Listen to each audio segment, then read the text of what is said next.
Boa tarde a todos. É com muito prazer que estou aqui novamente com vocês para nós falarmos um pouco hoje sobre a curatela, sobre o Estatuto da Pessoa com Deficiência e a curatela. Nós já temos aqui um número bom, né, de participantes, já várias pessoas com a gente, então uma boa tarde a todos, muito bem-vindos. E a nossa ideia realmente é bater um papo sobre este assunto, sobre a curatela. Nós temos uma lei, né, relativamente recente, na verdade, ela é de 2015, com vigência a partir de 2016, e nós tivemos impactos importantes na questão da curatela, da interdição, temos também que abordar essa questão, e com isso ficou colocado aqui à prova como nós conduziremos esses novos pedidos de curatela / interdição, como nós nos debruçaremos sobre a questão da incapacidade. Então, a minha ideia aqui com vocês é primeiro tentar não cansá-los sobre esse assunto, né? Mas bater um papo sobre os impactos do Estatuto da Pessoa com Deficiência para a questão da curatela, como uma importante alteração no regime das incapacidades. Então, antes de nós falarmos exatamente sobre a curatela, sobre o procedimento da curatela, que eu quero abordar mais para frente com vocês, é importante a gente lembrar dessa lei. O que é o Estatuto da Pessoa com Deficiência? É uma lei, a 13.146 de 2015, que entrou em vigor em 2016, logo no início de 2016, e que, dentre outras disposições, houve uma alteração significativa sobre o regime das incapacidades, da forma como nós conhecíamos lá no Código Civil, nos artigos 3º e 4º do Código Civil. Só para contextualizar um pouquinho, pessoal, o Estatuto da Pessoa com Deficiência ele não caiu do nada, assim, né, na nossa legislação, no nosso ordenamento jurídico. Ele vem, na verdade, de uma convenção internacional sobre direitos da pessoa com deficiência, ratificada pelo Brasil.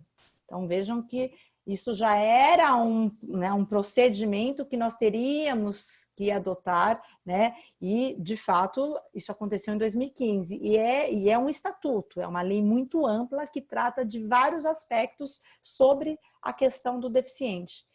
E para nós, né, para a gente fazer só esse recorte daquilo que nos interessa neste momento, a grande importância, assim, primordial, é a distinção entre incapacidade e deficiência, que até então era colocada tudo no mesmo bolo, né?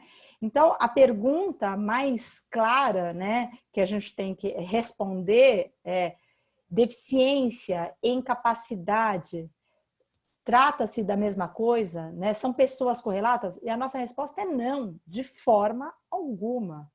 Então, a lei, ela é uma lei inclusiva, porque assegura direitos às pessoas com deficiência, reconhecendo que dentro desta gama de pessoas com deficiência pode haver pessoas cuja deficiência atinja a racionalidade. E, uma vez atingindo a racionalidade, nós estaríamos aí com uma questão que tolha a incapacidade, que esbarra na incapacidade. E aí sim nós trazemos essa matéria, né, para este recorte da curatela. Então, essa grande distinção ela é muito importante.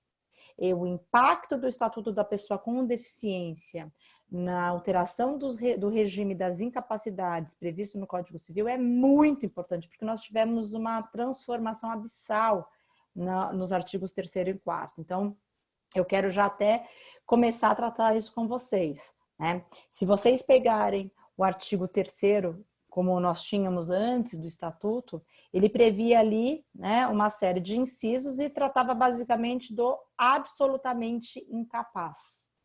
Passando para o artigo 4º, com os seus incisos, tratando de quem? Dos relativamente incapazes. O que aconteceu? Nós tivemos a revogação dos incisos do artigo 3º do Código Civil, de modo que só sobrou um inciso que foi transformado num caput. Então, se vocês compararem, nós temos o quê? Um artigo 3º hoje, modificado pela Lei 13.146 de 2015, o Estatuto da Pessoa com Deficiência, que se transformou num único caput. São absolutamente incapazes as pessoas menores de 16 anos, né? Só para a gente fazer aqui, né, um lembrete, sempre é bom falar, né? Estamos falando, né, de capacidade de fato, capacidade de exercício, não capacidade de direito que todos nós temos ao nascer com vida, certo? Esta capacidade de fato de exercício para os atos da vida civil é que obedece às regras do regime das incapacidades. Ora, se a pessoa é absolutamente incapaz, ela é representada. Ora, se a pessoa é relativamente incapaz, ela é assistida. O fato é que hoje nós não temos ninguém absolutamente incapaz que não seja o menor de 16 anos. E sobre o menor de 16 anos não pode recair a curatela, a interdição. Então, de modo que ele está fora aqui da nossa abrangência. Só para lembrar, antes do estatuto, nós tínhamos a possibilidade de termos pessoas absolutamente incapazes, sujeitas à interdição? Sim, nós tínhamos, certo? Agora não temos mais. E agora? Quem está sujeito à interdição, à curatela? As pessoas do artigo 4º, com a revisão dos seus incisos. Então, se vocês compararem, nós tivemos uma profunda alteração dos incisos do artigo 4º do Código Civil, né, com a redução das situações de incapacidade relativa. Então, como que nós temos o artigo 4º, né? São incapazes relativamente, estou com uma cola aqui do código aberto, tá, pessoal? São incapazes relativamente a certos atos ou a maneira de os exercer, os maiores de 16, menores de 18, ébrios habituais e os viciados em tóxico, aqueles que por causa transitória ou permanente não puderem exprimir sua vontade e os pródigos. Então vejam que nós tivemos uma situação muito importante com um corte, com uma revisão das pessoas ali do artigo 4º. Então, primeira conclusão que nós já podemos tirar, tá? Quem hoje está sujeito à curatela? Apenas os relativamente incapazes. Apenas aquelas pessoas que estão ali no artigo 4º. Lembrando que não se inclui dentre essas pessoas, né, aqueles do inciso 1º do artigo 4º. Por quê? Porque eles são os menores entre 16 e 18 anos, sobre eles não recai a curatela, né, porque eles ainda estão sujeitos ao poder familiar, autoridade parental. Só para lembrar um pouquinho, quando a gente fala, né, de dever, de direito assistencialista, né, no sentido de cuidar do outro, nós temos alguns institutos. Nós temos a guarda, a tutela, a curatela e agora a tomada da decisão apoiada, que aliás, né, a gente pode até pensar num dia para falar só sobre esse tema, porque ele já rende um bom bate-papo, tá certo? Então, essa é a configuração do que nós temos, né, hoje a respeito da curatela, né, e daqueles que são sujeitos à curatela. Muito bem, pessoal, vamos voltar um pouquinho. Então, definimos essas pessoas, mas eu acho que uma pergunta que a gente tem que fazer é, muito bom, quem está sujeito à curatela? Aquele sujeito que não consegue manifestar vontade. Mas será que é só vontade? Porque vocês podem perceber que essa vontade muitas vezes ela é viciada, né? Viciada no sentido de que ela não é livre, né? O próprio Código Civil, ao trazer, né, os vícios, os defeitos do negócio jurídico, traz à tona a possibilidade de nós termos sim vontade, só que uma vontade viciada, uma vontade defeituosa. Por isso que todas as vezes que nós falamos em negócio jurídico, né, quando a gente passa pelos requisitos do negócio jurídico, então, né, partes, né, legítimas e capazes, objeto lícito, possível, determinado e determinável, forma, né, não defesa em lei, enfim, a gente tem que adicionar um ingrediente importante: vontade válida, não qualquer vontade. Certo? Então, isso também é um requisito muito importante. Então, muito bem. Como que eu posso oferir a vontade de uma pessoa? Porque eu posso ter alguém falando, sim, eu quero ir para lá, sim, eu quero vender essa casa, sim, eu quero doar este bem, na verdade, movida por uma outra situação. Tirando as situações expressamente previstas no Código Civil sobre os defeitos do negócio jurídico, toda vez que essa vontade é contaminada, né, por uma atitude do próprio sujeito, que não decorra do erro, por exemplo, que não decorra da coação, enfim, daquelas situações que levam à anulação do negócio jurídico por seu defeito, nós estamos diante de uma situação de incapacidade do agente. E aí, a lição, para nós termos essa certeza e conseguirmos distinguir, né, essa maculação da vontade do sujeito com aquela do negócio jurídico, é lembrarmos da lição de Pontes de Miranda.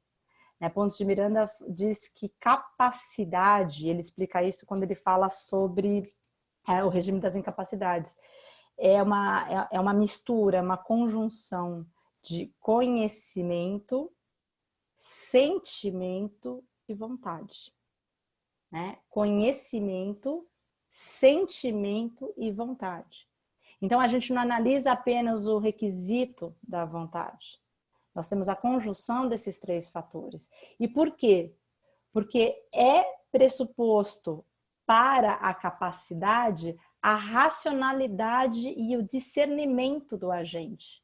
Ele precisa ser capaz de raciocinar com discernimento, com clareza sobre a consequência daquele ato civil que ele esteja praticando.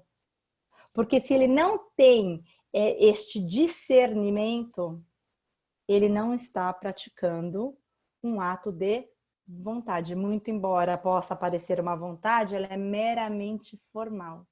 Ela não é realmente uma manifestação do íntimo. Por quê? Porque a pessoa não tem discernimento sobre aquele ato que ele esteja praticando.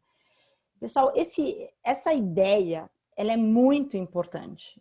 E por que essa ideia, né? Por que a gente precisa desenvolver essa ideia? Porque, e aí eu já dando um passo adiante, nós temos um estatuto que é bom, que é inclusivo, que é protetivo, mas que lá no seu artigo 6º, né, do Estatuto da Pessoa com Deficiência, restringiu os casos de curatela apenas para atos patrimoniais que o sujeito, que o agente, já que, né, considerado incapaz, não consiga praticar.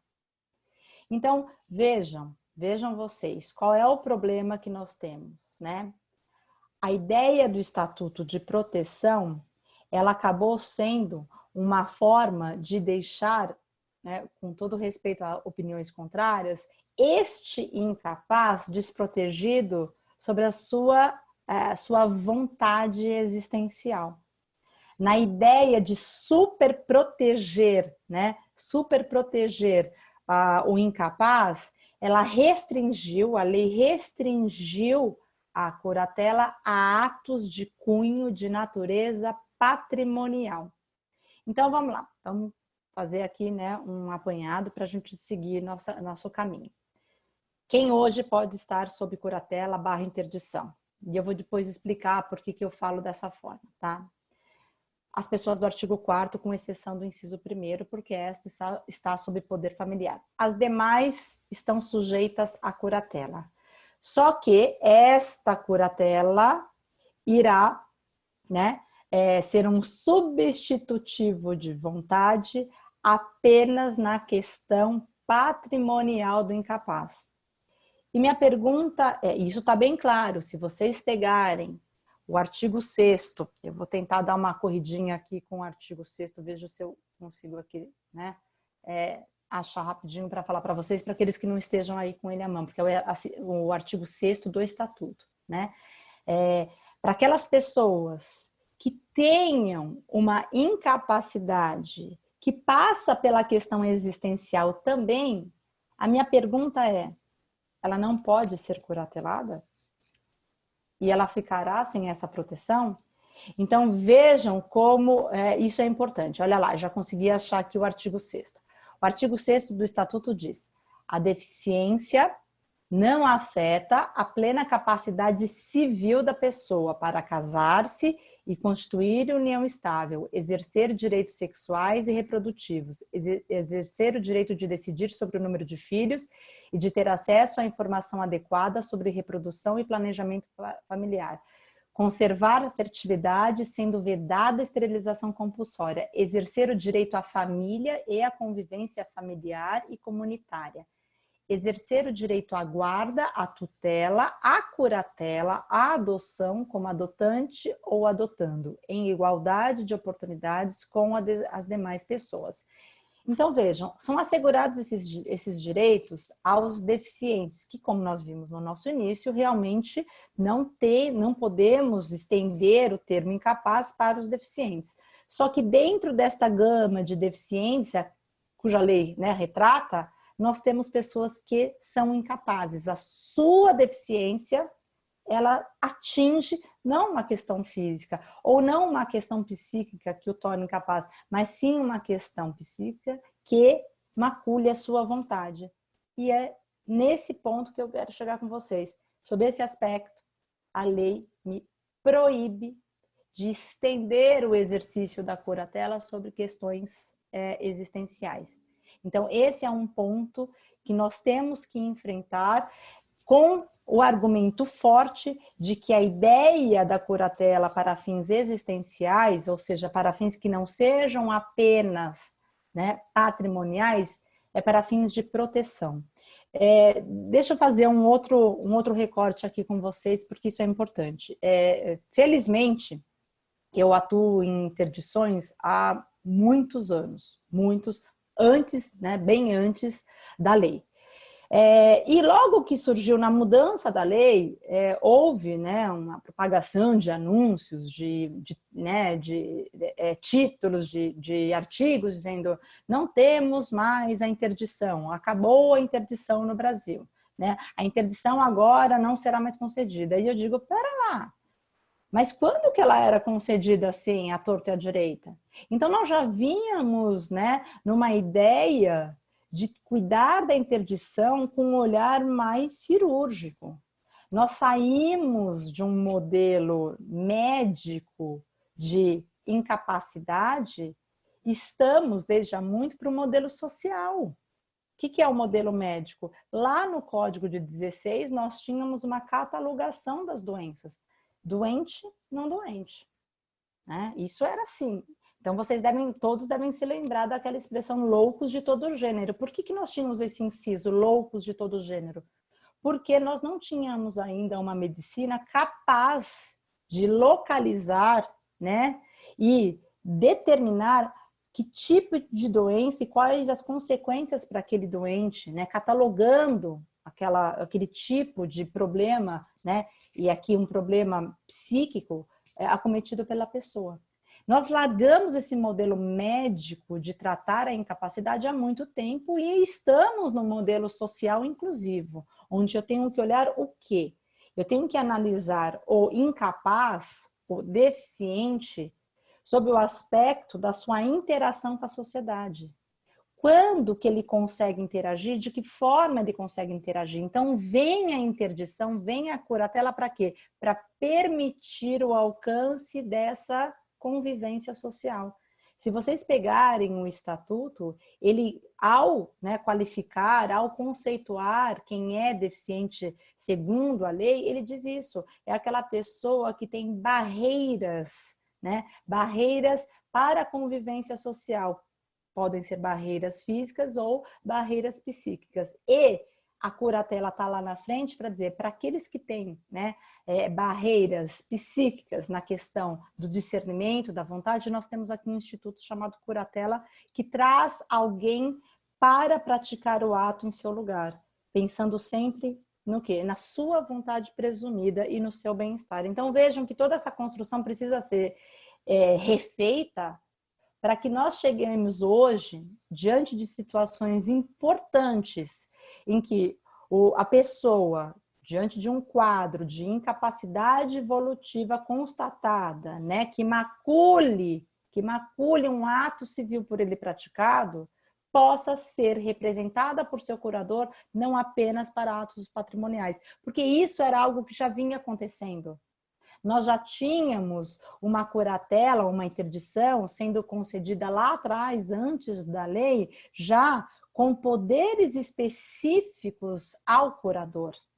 Né? Nós, desde há muito, já não tínhamos curatelas onde havia uma largueza de possibilidades para o curador. O curador é uma pessoa de superpoderes, ele pode fazer o que ele quiser em nome do curatelado. Não era assim. Já vinha ali sendo descrito na sentença que decretava a interdição qual era o substitutivo de vontade. Felizmente, eu tive, né, a oportunidade de promover 2, 3 interdições já pedindo para que aquele interditado pudesse se casar. Por quê? Porque já lá na inicial, e eu vou falar um pouquinho para vocês do procedimento de curatela daqui a pouco, já lá na inicial, eu preparava todo um cenário dizendo, olha, a questão da incapacidade dele se resume a este ato da vida civil, mas ele tem discernimento para se casar porque ele sabe o que é o casamento e as consequências. E já fazia esse tipo de perguntas na perícia. Já fazia constar ali dos meus quesitos para a perícia, porque vocês sabem que a perícia é fundamental na ação de interdição, curatela, né, para que o perito avaliasse se ele tinha esse discernimento. E eu obtive decisão, mais de uma, inclusive, dizendo, olha, é permitido ao curatelado casar sem a presença do curador. Era um ato que ele poderia praticar sem a presença do curador. E por que a gente fazia isso? Porque a ideia lá atrás já era, né, que o curatelado, naquilo que ele tivesse discernimento, ele pudesse praticar livre da pessoa do curador. Então, nós já mantínhamos aí, né, atos previstos em que ele teria esta liberdade, né, de se casar. Então, e o casamento é a constituição da família, né? Nós temos outras, todos nós sabemos disso, mas, né, é uma forma importantíssima, ainda é o casamento de constituição de família, tá? O estatuto mudou sobremaneira a questão do casamento do deficiente, do incapaz. Vocês viram lá, né, que ele pode se casar sem autorização. A nossa preocupação é, muito bem, Daniela, nós temos aí um artigo 4º que, né, falou, né, sobre pessoas que não consigam manifestar vontade transitoriamente. Me diz uma coisa, que é a pergunta que todo mundo faz. Tá, essa pessoa, ela é relativamente incapaz ainda? Digo sim. Então me dá um exemplo, né? Não preciso nem dar o exemplo, a pessoa já devolve. Mas e se, né, a pessoa está em coma? Está em coma. Ela ainda é relativamente incapaz? E a nossa resposta objetiva é, segundo a lei, ela é relativamente incapaz. Se ela é relativamente incapaz, ela é assistida. Mas vem cá, ela está hospitalizada, ela está internada, ela não manifesta vontade, ela está há 6 meses no hospital. É necessário decidir alguma questão existencial sobre um tratamento de saúde, sobre alguma outra questão, né? Houve um caso importante de uma enfermeira que casou, né, com uma pessoa que estava em coma. Então esse casamento é possível, né? É válido, a pessoa conseguia manifestar vontade. Vejam, pessoal, né? A gente tem que olhar aqui sobre um aspecto muito técnico. Qual vontade? Se você quer casar comigo, né, manifeste tente mover fazer algum sinal. Não é isso. É um discernimento na prática daquele ato. Então, vejam, isso é muito importante. Porque, a rigor, essa pessoa hoje em coma, e só para a gente fechar essa resposta, ela é assistida, ela pode estar sob curatela, só que o seu curador só pode representá-la em atos patrimoniais. Não pode representá-la em atos existenciais.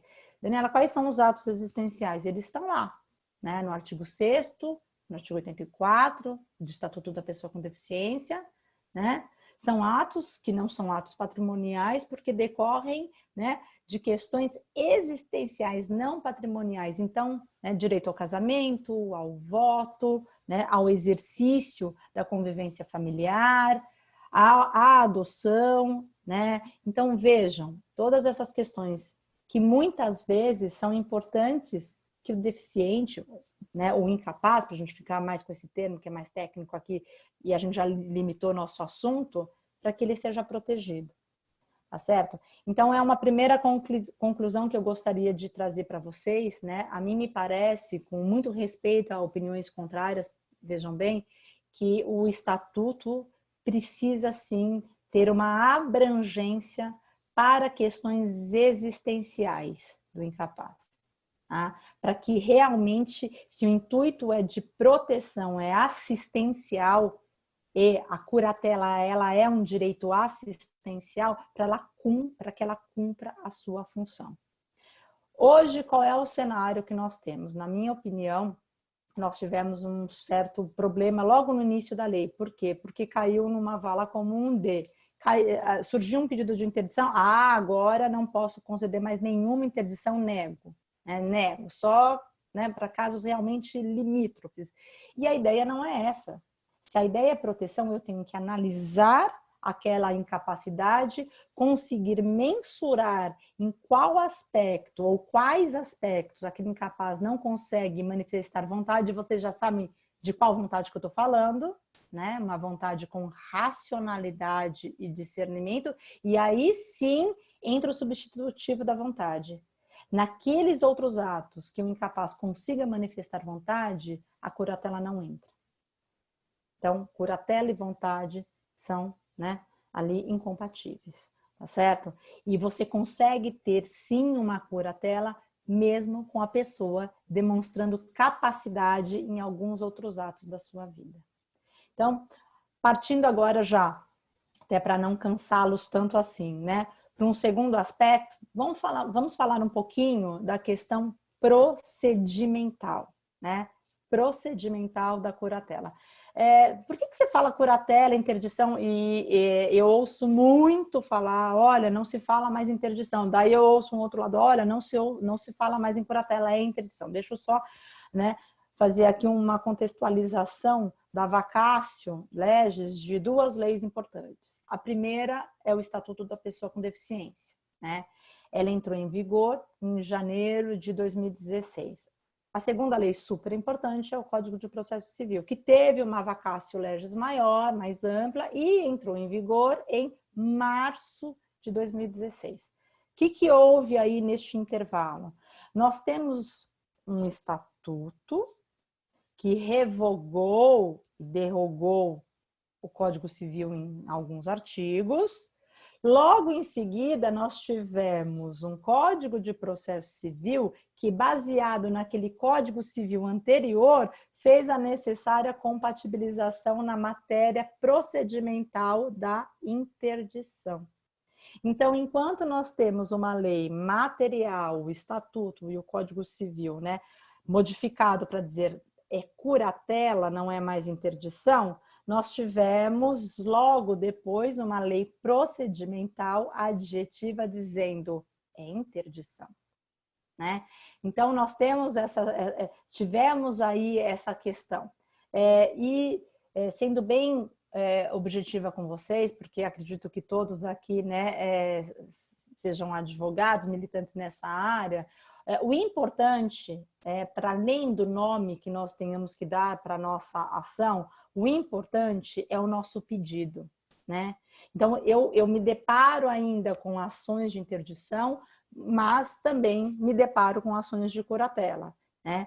Então, vejam, o importante é o foco no incapaz, é o que você vai pedir de proteção para esse incapaz e o que você vai manter de atividade civil para esse incapaz, né? É a gente fugir daquela ideia generalizada de que a incapacidade, que era antigamente, é a morte, desculpem, que a interdição é a morte civil do incapaz. Nós deixamos isso há muito tempo e não foi agora após o Estatuto.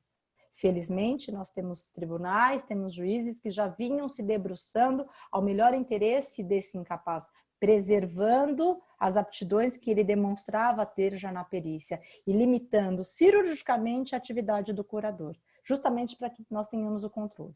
Tá? Então, o que, que você faria hoje? Né? Eu moveria a ação de curatela e interdição, fiquem aí cada um com as suas conclusões sobre esse assunto, mas teria já o cuidado de, na petição inicial, delimitar o que eu quero com aquela curatela.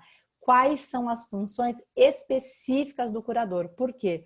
Porque nós não temos mais uma curatela com ampla, e faz tempo, com amplos poderes do curador. Nós temos uma curatela que recairá sobre um relativamente incapaz e uma curatela que não será total. Dificilmente, vejam que são coisas diferentes, né? Absoluta e relativa, curatela total e parcial. Então, o que é curatela absoluta? Era aquela curatela antiga, a interdição antiga das pessoas do artigo 3º, nós não temos mais. O que é curatela barra interdição relativa? É a única que nós temos, porque se referem a pessoas que estão no artigo 4º. O que é curatela barra interdição total? É aquela onde eu tenho uma abrangência completa de substituição de vontade do curatelado. O que é a parcial? É aquela onde o curador entra, né, substitui a vontade do curatelado apenas em aspectos pontuais. Esta é a regra. Vai ser muito difícil, né, nós termos uma situação de curatela total. Vamos lá.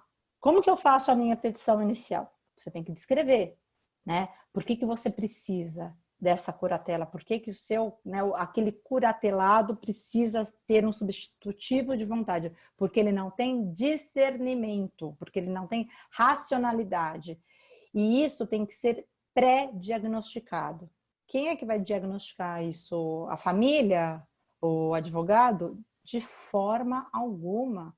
Por mais que a família conviva com essa pessoa e por mais que seja nítido, né, essa incapacidade se apresente de uma maneira muito natural, muito aberta, nós não somos técnicos para fazer esse tipo de avaliação, que vai além, né, de simplesmente conseguir comparar duas ou mais pessoas. E aí nós precisamos de avaliações anteriores feitas por médicos, né, de diversas áreas, né, um geriatra, um neuro, um psiquiatra, quem sabe até um assistente social, né, isso é muito importante, laudos que deem aí a justa noção de onde esta incapacidade atinge a vontade. Então, nós vamos levar a nossa petição já, né, fundamentada com base neste laudo recente médico. O que mais, Daniela, você juntaria? Eu juntaria remédios, né, receitas de remédios, dos remédios que essa pessoa eventualmente tome, mas não adianta juntar, né, tirar uma cópia e juntar, olha, toma remédio, né, 100 miligramas, não. Tem que falar para que serve aquele remédio. Olha, ele toma remédios, né, com essa substância que servem para isso e que atingem aquilo, tá certo? Então, isso é importante também. Em alguns casos emblemáticos, né, onde a incapacidade ela já está num grau maior, né, e ela atingiu toda a atividade, inclusive motora do incapaz, nós tiramos fotos, levamos fotos. E por quê? Nossa, mas por que essa exposição? Vou explicar por quê, né? Vou explicar por quê. Justamente porque o passo seguinte da propositura da ação de curatela é o pedido de fixação da curatela provisória, né? Eu preciso de um curador provisório para desde logo substituir a vontade do incapaz. Eu não posso esperar uma perícia, todo o trâmite de uma ação judicial para chegar ao fim, né, e ter aí um decreto de interdição. Eu preciso praticar atos em favor do incapaz agora. Então, muitas vezes, né, para que o juiz se sinta apto a conceder a curatela provisória, além do laudo médico, né, do laudo social, né, eu acredito que esses dois laudos sejam super importantes, eu posso mostrar fotos para o juiz, para que o juiz se sinta, né, confortável de dizer realmente, né, estou vendo aqui que é uma pessoa numa situação de incapacidade, e vamos já falar de situações bem concretas, pessoas com Alzheimer já numa situação quase terminal, onde elas não conseguem nem, né, fazer, nem falar mais o seu nome, nem mais interagir com a família. Então, vale uma foto, vale um vídeo e vale aqui também uma situação muito importante que eu deixo para vocês. Peça, se você estiver diante de um caso muito claro de incapacidade, né, claro, sob nosso ponto de vista, facilmente detectável, peça já para que na citação, porque não se esqueçam, o incapaz precisa ser citado. Peça já que na citação do incapaz, o oficial de justiça, por isso que aqui tem que ser por oficial de justiça, constate, faça constar ali da certidão, da sua diligência, faça constar da certidão o estado em que ele encontrou o incapaz. Que estado é esse? Se ele estava, né, na casa, e se ele estava na sua casa, com quem que ele estava, se ele estava deitado, se ele, ao entregar a citação, se a pessoa esboçou alguma reação, porque isso é muito importante. O oficial de justiça pode fazer isso, desde que você peça. Isso é muito importante, né, para que o juiz se convença da necessidade da curatela provisória, certo? Bom, uma vez deferida a curatela provisória, quais são as funções do curador? Serão aquelas definidas já nessa decisão de curatela provisória, que são direcionadas pelo seu pedido na petição inicial, né? Então, quais são os casos as atividades mais comuns do curador? Atividades negociais. Então, eu posso receber o benefício, né? Eu acho que essa muitas das interdições das curatelas eram pedidas para fins de receber um benefício previdenciário em nome do curador, né? Para que o curatelado não pudesse ir lá, especialmente diante de casos de incapacidade física.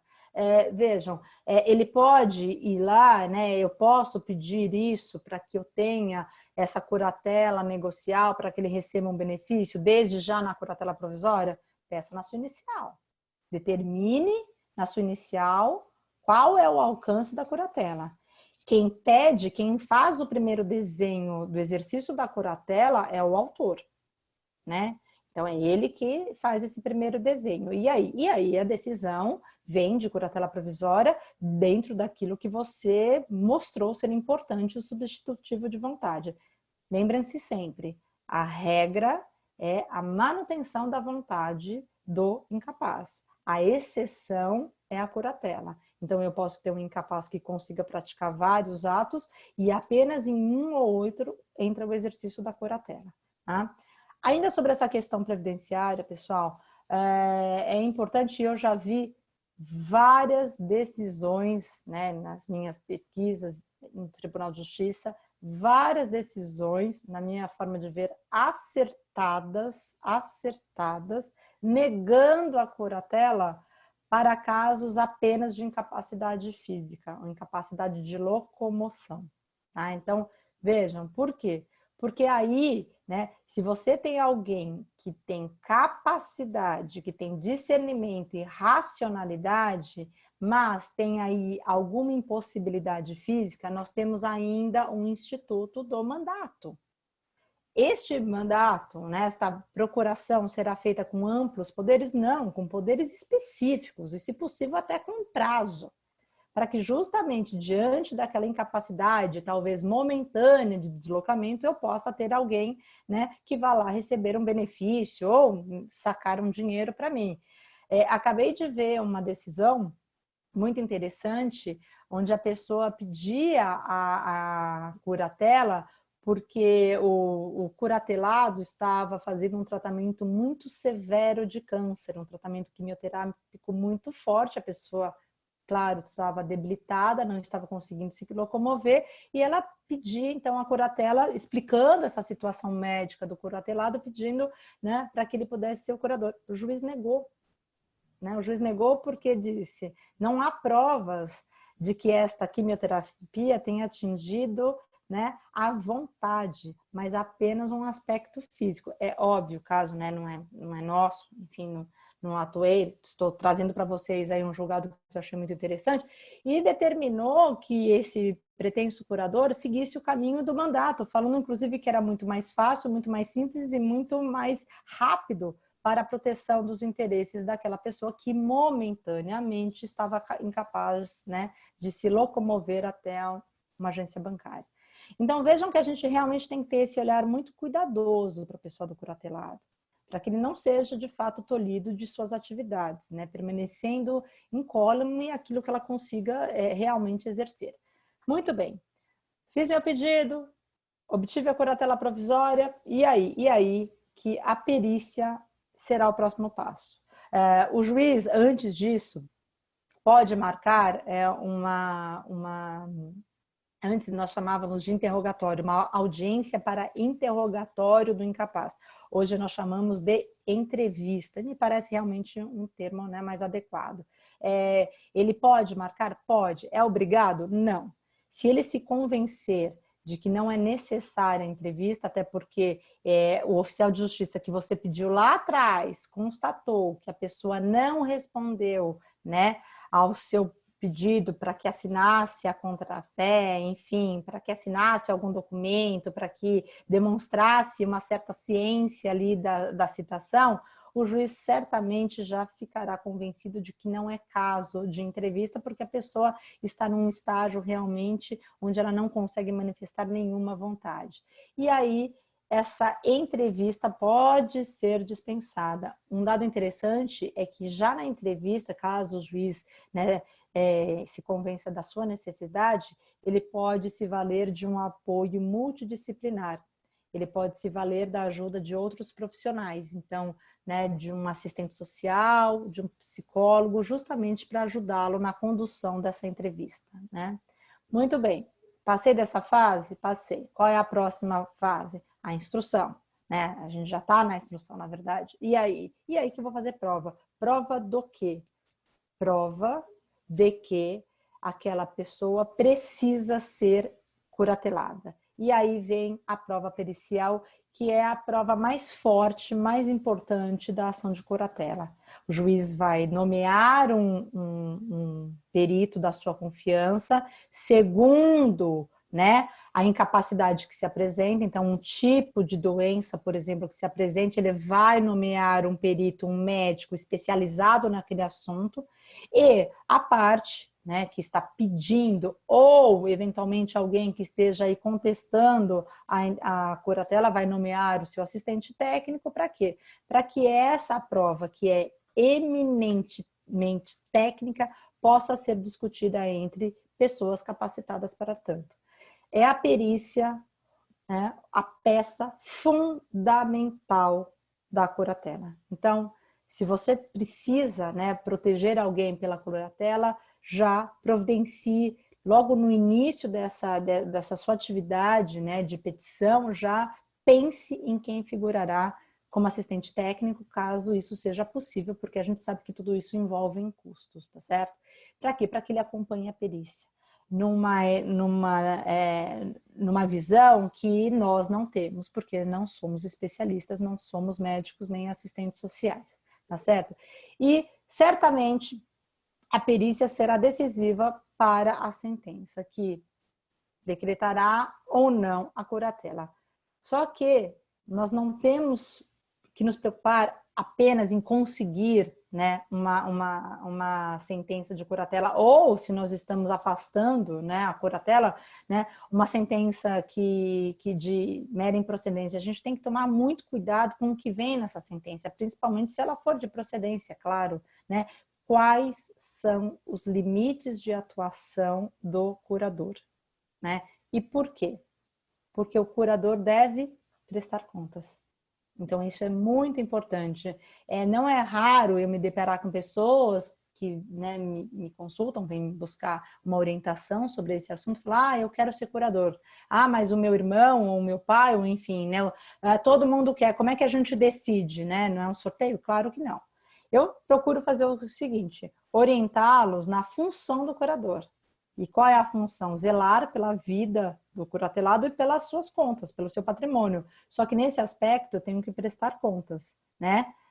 sempre que o juiz pedir, ou no mínimo, né, uma vez por ano. E aí, quando eu digo que é uma prestação de contas dentro de uma ação de curatela, né, dos 5 que queriam ser curador, 3 dão um passo para trás, então é melhor não sou boa com números, não gosto desse negócio de ter que guardar nota fiscal. Por quê? Porque é necessário um acompanhamento dos gastos feitos em favor do curatelado com muita precisão. Né? O código diz, toda vez que a gente cuida da coisa do outro, né, ele fala isso no geral, nós temos que ter cuidado redobrado, muito mais cuidado quando nós cuidamos de algo que é nosso. E por quê? Por 2 motivos. Ou porque eu tenho que devolver esta coisa, e isso, né, faz parte mais da dinâmica lá dos direitos reais, ou porque eu tenho que prestar contas. Então, a prestação de contas, ela é um grande filtro na ação de curatela. E aí, né, eu acabo afastando aqueles que digam, mas a curatela tem que ser mesmo filtrada, tem que ser só para patrimonial e olha lá, porque tem gente que pede a curatela para fazer o que quiser com o dinheiro do curatelado. Pessoal, já não era assim, e não é, né, agora, com mais motivos, né, dessa forma, porque a gente tem uma prestação de contas, que é algo importante, e que se não for prestada a contento, o cargo do curador é retirado, e ele responde por isso. Então vejam que é um papel importante, a pessoa tem que estar disposta a assumir o encargo, o munus da curatela, e saber que para cada real, né, desembolsado em favor do curatelado, haverá de ter uma nota fiscal, um recibo ou uma justificativa para não ter. Então vejam que é uma vida muito regrada. Né? E aí você tem realmente todo um sistema de proteção para o curatelado que garante a ele, né, que todo aquele exercício seja voltado em seu benefício. Certo? Então, vejam que é necessário da nossa parte, né, quando nós vamos receber alguém, um cliente que venha nos buscar a respeito de uma ação dessa, é importante já falar qual é o final dessa história, para que a pessoa realmente esteja aí, né, consciente do munus que ela esteja assumindo, tá certo? Então, vejam que é isso muito, muito importante. Essa assim, eu estou vendo que a gente já está há 1 hora aqui falando, eu só quero tocar mais em 2 pontos com vocês, mas essa é mais ou menos, né, a trajetória da ação de curatela, e o meu recado para vocês é: preparem muito bem esta ação antes de propô-la, com documentos que sejam realmente convincentes do ponto de vista da incapacidade que você queira provar em juízo. A perícia ainda é fundamental, fundamental. Eu vi, assim, confesso a vocês que vi de alguém mencionar um ou outro caso de curatela deferida sem perícia judicial. Eu, particularmente, na minha atuação, nunca consegui, né, mesmo em casos tão evidentes de curatela, que a curatelada infelizmente faleceu antes mesmo da sentença, de tão grave que era, em decorrência daquela doença, nunca vi, né, um processo sem a perícia judicial. Então, preparem muito bem essa prova, isso vem antes até da propositura da ação. Um outro aspecto importante que fatalmente na prática as pessoas me perguntam, eu tenho uma procuração da minha mãe tem Alzheimer e lá atrás ela me deu uma procuração, eu continuo usando e eu quero pedir a curatela dela. Na verdade, a partir do momento em que o incapaz se tornou incapaz, aquela procuração não pode mais ser usada. O mandato se extingue pela incapacidade e pela morte. Então, a rigor, se você está usando um mandato de alguém que já está incapaz há algum tempo, saiba que aquele mandato, né, ele está sem efeito. Por quê? Porque a partir do momento em que a pessoa se tornou incapaz, nós não temos mais efeito daquele poder do mandante para o mandatário, para o exercício da representação. Com a ação de curatela, isso fica mais exposto, mais evidenciado. Eu não posso mais me valer de qualquer mandato daquele curatelado. Para isso, eu tenho né, o documento que me concede a curatela provisória, que é um documento hábil para eu apresentar todas as vezes em que eu precise, né, representar aquele curatelado. Então, isso é muito importante, tá? O mandato cessa com a incapacidade. Uma outra questão também muito importante, curatela compartilhada. Isso é uma novidade, isso não tinha antes, pessoal. Nós já vínhamos aplicando, felizmente, em São Paulo, né? Mostrando a necessidade da curatela compartilhada. Qual era o caso clássico que eu me deparei lá atrás, antes do estatuto, e que os juízes, né, já vinham se debruçando para a concessão da curatela compartilhada? Era o espelho da guarda compartilhada. Então, nós tínhamos casos de menores, né, de crianças que estavam sob guarda compartilhada, e esta criança se tornava adolescente, se tornava adulto, completava 18 anos e ela tinha uma incapacidade, né, uma questão ali médica, psíquica, que a tornava evidentemente inapta para os atos da vida civil. E aí a pergunta dos pais era, então até então nós tínhamos pai e mãe, quer porque estavam sob guarda compartilhada, quer, e mais importante, porque estavam juntos ali criando seu filho, respondendo, né, sob o munus da autoridade parental, mas os dois, e agora que ele fez 18 anos, a gente tem que escolher um só para representá-lo? Por quê? E com toda razão, né?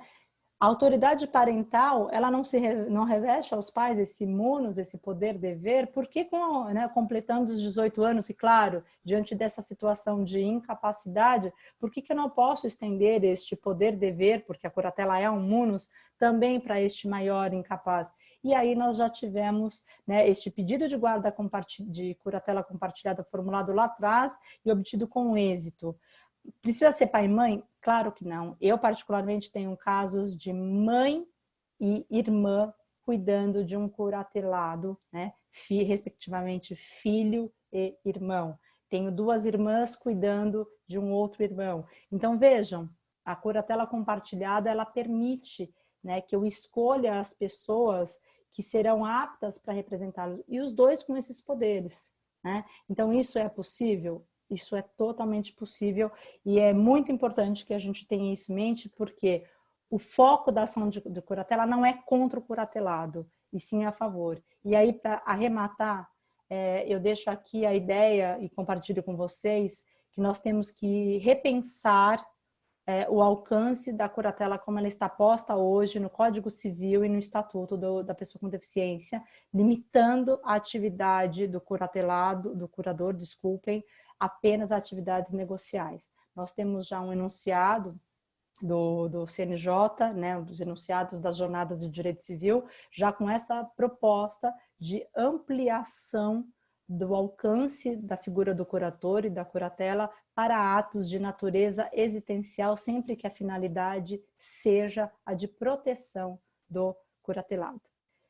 Pessoal, creio que seja isso, não vou mais, né, tomar tanto tempo, estamos aí já há 1 hora. Eu agradeço muitíssimo a presença de vocês, a disposição de vocês, estamos aqui com, né, 100 pessoas quase, então realmente para mim é um motivo, né, de muita honra poder contar com a atenção de vocês nessa tarde para a gente discutir esse que é um assunto tão importante para a nossa atividade. E me coloco à disposição sempre que for necessário para trazermos novamente esse assunto. Esse é um assunto que eu julgo ser, né, macro, dá para nós falarmos só sobre procedimento, dá para nós falarmos sobre tomada de decisão apoiada, dá para nós falarmos só da questão existencial, de uma curatela proposta só para questões existenciais, o que é um desafio, é uma construção que precisa ser feita por nós, temos que ter coragem e seguirmos em frente com essa discussão quando vocês quiserem. Muito obrigada. Estou aqui aberta para as perguntas, para algumas questões que vocês tiverem ainda em dúvida. Muito obrigada.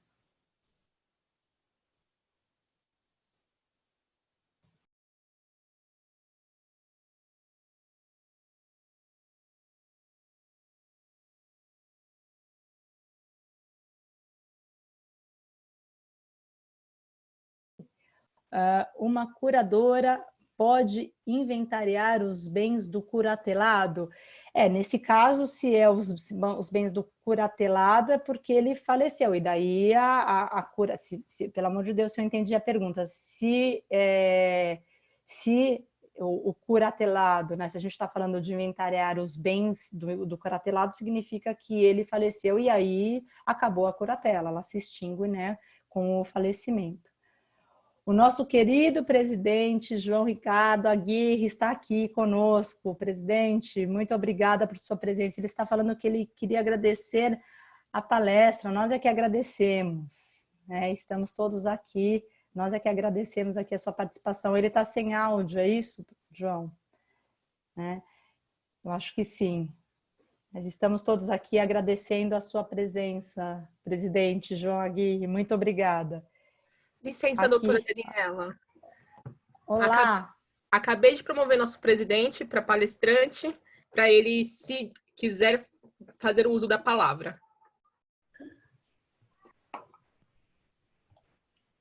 Oi, gente, desculpa.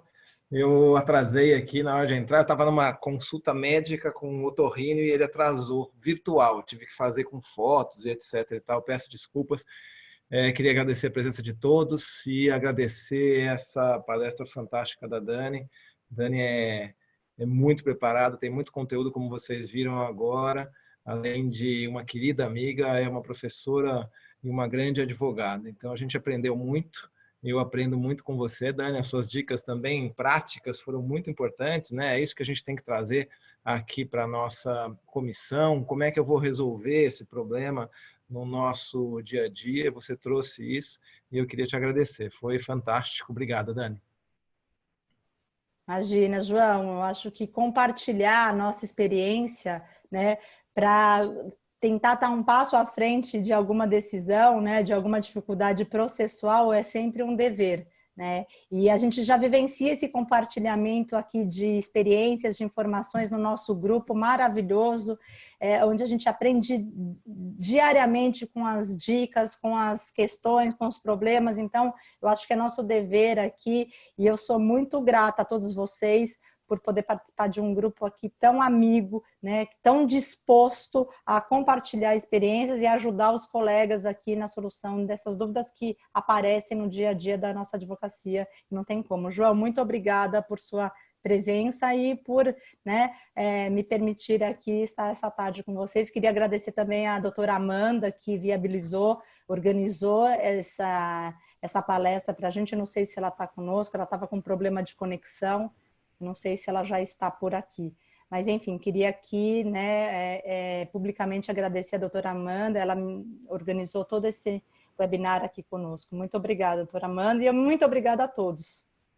Obrigado, Dani. Foi ótimo. Eu estou terminando aqui a programação do nosso Congresso Internacional. Estava conversando com a Daniela também ontem. A gente está terminando a programação. Na semana que vem eu vou divulgar aí e quero ouvir o que é que a nossa comissão entende dessa programação para a gente poder também divulgar para todos, tá? Obrigado mais uma vez. Dani, você tem a palavra para encerrar. Foi ótimo, muito bom mesmo. Obrigado. Muito obrigada, João. Pessoal, de novo, muito obrigada a todos pela presença. Eu vi alguém perguntando se isso ia ficar gravada, se a palestra ia ficar gravada. Ficará gravada. A Marina, nossa colaboradora aqui da OAB, já nos avisou que ela já está sendo gravada, ela ficará gravada e logo estará na plataforma da OAB no YouTube. A gente só não consegue precisar, né, o dia, porque a demanda de palestras está muito grande, esse fluxo está muito grande, então, né, a gente não consegue precisar, mas logo ela estará disponível no YouTube. Eu vi que alguns não conseguiram participar, mas enfim. E eu, de novo, me coloco aí à disposição de todos vocês para alguma dúvida, para alguma questão que vocês queiram compartilhar, não só hoje, mas enfim, em qualquer outro momento. Nós temos aí um grupo riquíssimo, é só me chamar que eu estou aqui à disposição. Muito obrigada a todos e até um próximo encontro. Até, gente. Muito obrigado. Obrigado, Dani. Até, gente. Um abraço. Tchau, tchau.